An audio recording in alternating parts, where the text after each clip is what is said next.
The End of Oak Street. This is a spoiler review.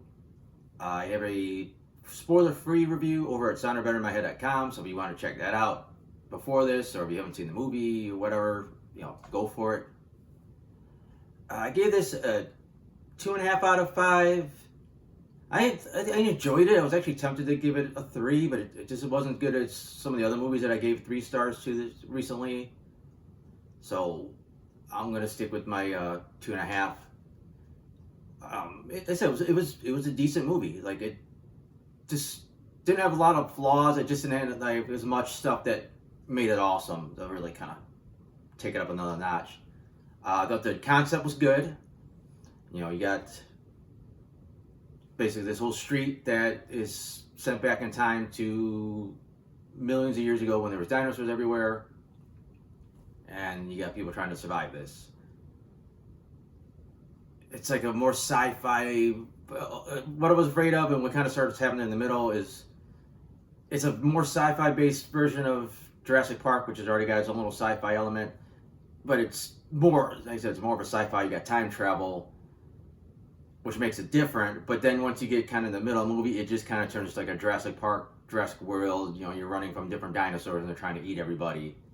So then it starts feeling like too familiar. And then the ending, where they're trying to escape back to the present for them, because they're going back to the future, I guess you want to call it. Then you're getting interesting again. Pacing was pretty good overall. I think, you just set up this nice little neighborhood, just, a little suburb neighborhood. Slowly, introduce your important characters and everything that's going on.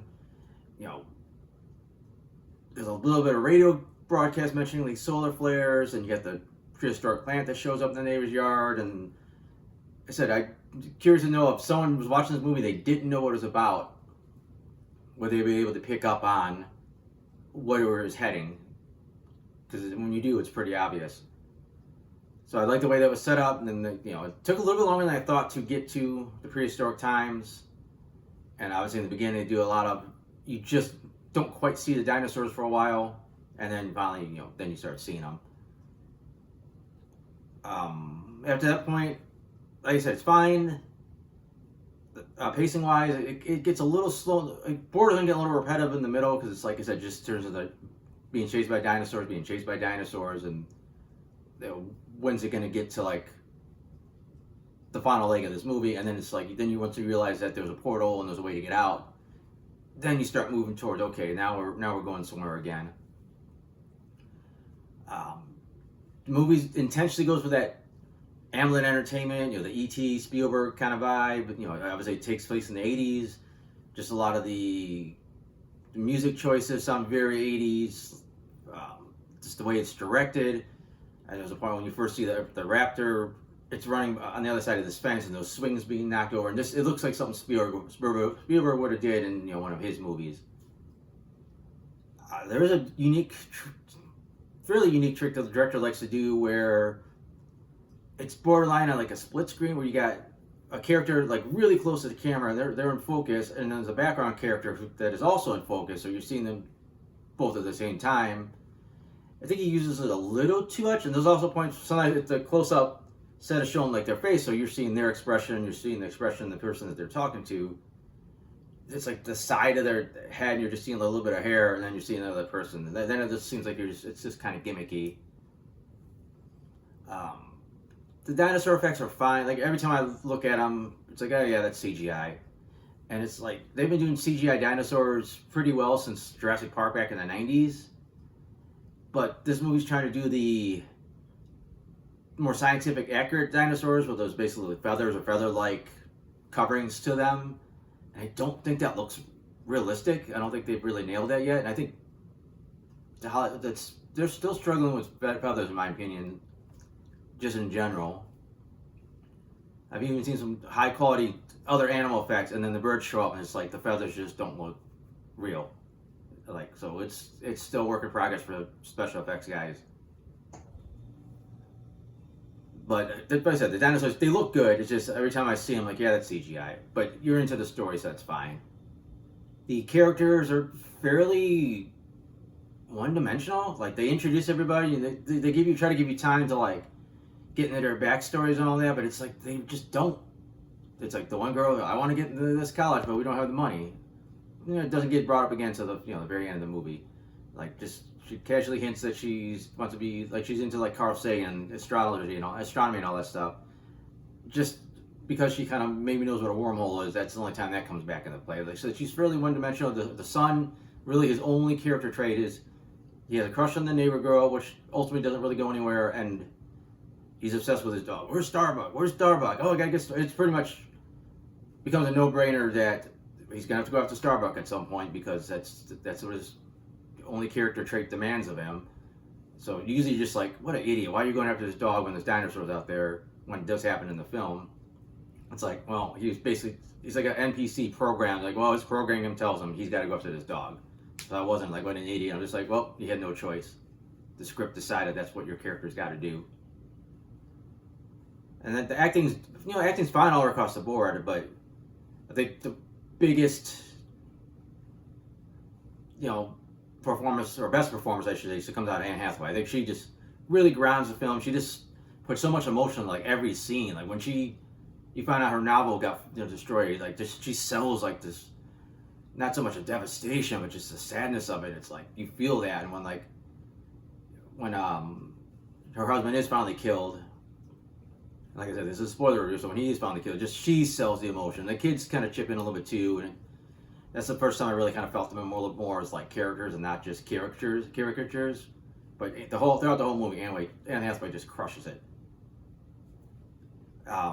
Again, that was a pretty important point in the movie where the husband does get killed, Greg, and I was actually shocked because you always see a million times where the dinosaur grabs somebody and they toss them aside or whatever, and their leg's perfectly fine, even though this massive dinosaur just chomped on it. But I was shocked to see Greg's suddenly missing a leg, and then the thing just starts, nibbling away at him or chawing on him, whatever. You could hear it and couldn't quite see it, which was like, holy shit. And then from that point in the movie, I'm like, all right, anybody could die. Like, nobody is safe. And that ratchets the tension up like pretty high for the rest of the movie. I'm like, okay, so yeah, the mom might not make it out. Like one of the kids might not make it out. Even the dog might not make it out. Although when the dog came out and saved the son, and then everybody kind of got away, I'm like, now they're just kind of going for the happy ending. And then we get to the time travel element where they do the Back to the Future, where they actually got there a little bit before they actually left, and it gives them time to act. And I immediately figured out, the dad right now is delivering pizzas, and sure enough, I see she gets the address of the house, and they're trying to leave it a mystery of what she did, but it was insanely obvious where they were going with it. I'm like, okay, she's calling it. I was more surprised that she called other neighbors. I wonder if they got it. I don't know how many neighbors ultimately ended up getting out. It was just the ones they showed at the news, or that other people tell other people. It does make a weird time travel paradox, because if Greg never went back down with his family, their chance of surviving probably went down significantly. So either they never got out then, or they didn't get out. Like, they should have created this kind of loop or an alternate timeline, but the movie doesn't get into that stuff. It's just like, all right, there's the ending, we're done. We're not even going to explain the time travel stuff that much. And I think that works in its favor. I think it works in its favor that it's actually about an hour and a half long. I don't think this movie needed to be much longer than it was. So I thought the runtime was about perfect. I think that helped. I thought they pushed the envelope fairly well for the PG-13 rating, because when you do in a dinosaur movie and people are getting eaten, I mean, it doesn't have to be bloody, but it's like, it should be bloody. And there's a lot more blood than you would normally see in a dinosaur movie. So there's a point where their neighbor's on the roof and he gets attacked by pterosaurs, and they hit him, and they fly back up, and you immediately see that there's blood there. So it's like, oh, they did damage. And then the next day after they all attack him, you see this huge blood stain on his roof.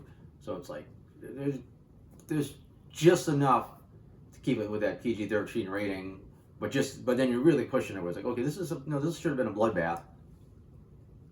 Although, like, a lot of the bodies in the street look like they're barely touched, so that's another little cop out. But, and again, when Greg's leg gets bit off, it's like, no, you see this bloody stump. It looked pretty fake because it's the CG, but it's just like, wow, I can't believe they went there. Obviously, like I said, they didn't actually show him getting eaten, but I don't think there's too much else I want to talk about. I think just some of the big stuff. The other small thing I want to mention, this is just a nitpick. It seemed like pretty quickly, like this place got infested with dinosaurs. Like, would that happen if you took that much land and put it, like, at any point in the past, like, thousands of years, millions of years, would that many animals quickly just come, like, charging in and kind of overtake the place? Because I said the next morning, it seemed like there were just dozens of raptors, like, running around the town. I mean, did they smell fresh food? But it was also, like, the herbivores came in as well. It felt like they were just putting as many dinosaurs there in weird places just to have the danger there, and it kind of felt unrealistic. Granted, the whole concept's pretty unrealistic, but even more so than you're already suspending disbelief. But I think that's it. I don't want to go for too long in this movie. I thought it was solid. I didn't think it had major flaws. I don't think the characters were that less three-dimensional than any other, like, Jurassic Park movie. I thought the concept felt original enough with the dinosaurs that it made it stand out from the Jurassic Parks until kind of near the middle, getting towards the end. It's like, okay, we've seen all this before. And then it goes with the sci-fi ending and the time travel stuff. So, other than that, I said I got the spoiler-free the spoiler-free version of this review up. I got some other movie reviews. I got some TV show reviews. I got some comic strips that I do. You can find all that stuff over at soundedbettermyhead.com. Soundedbettermyhead.com.